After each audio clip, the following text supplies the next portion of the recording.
So, Rob, you were one of the people calling on Trudeau to resign. Now that he has decided to do so, what's your reaction?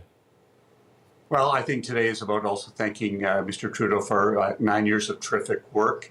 I think Canada is in a better place than it was 9 years ago. I think we have more equity, more equality. I think we have more dignity, and I want to keep that legacy going. I want it to go into the future, and so we looked at the political reality, a number of us, and thought for that to continue, it would be best for Mr. Trudeau to step aside. He is a fighter. I'm glad that he has fought so hard for Canadians for 9 years.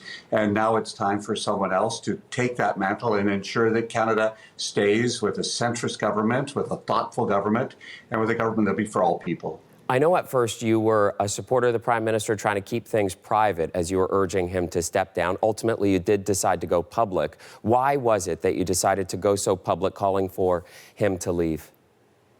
Well, that came right from my riding executive in Don Valley West.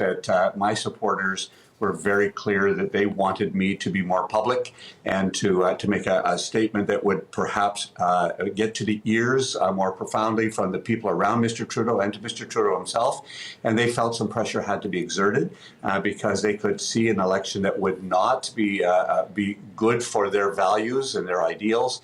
And so a couple of weeks ago, I said to the press and to my own riding association that it was time for Mr. Trudeau to step aside and for us to have a pause and to get the best leader to fight the next election. Now, Rob, given the challenges of the party and the hunt for a new leader, what is your level of confidence that the party can rebuild in time for an election this year against, as we're seeing, a well-oiled Conservative machine?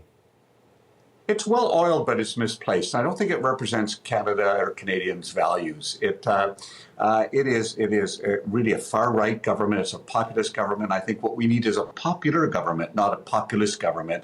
And I think that we're a resilient party. Our Constitution is pretty clear. My hope is that we have a good democratic process to get the best leader, but we also have it expedited, and that we have a process in place where we move quite quickly and ensure that Canadians have a true choice in the next election. We'll listen to what Canadians say, but I think that the Liberal Party has proven again and again that we can be resilient, and we'll get the right leader for the right time. Well, and you and I both know that it can move quickly, but these are still very tight timelines here, and we're already seeing names come forward in terms of who is likely to run. Who do you want to replace Trudeau? I'm going to take the day today to reflect on Mr. Trudeau and give thanks to him. I have to look at all the candidates who present themselves. I think we have some obviously very clear candidates who are going to be in the running, and they're all exceptional people. I have been a parliamentary secretary to 4 ministers. Every single one of them has been exceptional. Chrystia Freeland, Marc Garneau, François-Philippe Champagne, Mélanie Joly. I have been very proud to be the number 2 with each of them, and any one of them and others could be a fine candidate to lead this party in our country. All right, sir. Well, thank you so much for joining us on the program today. Great, and thanks for your coverage. Rob Oliphant, Liberal MP for Don Valley West.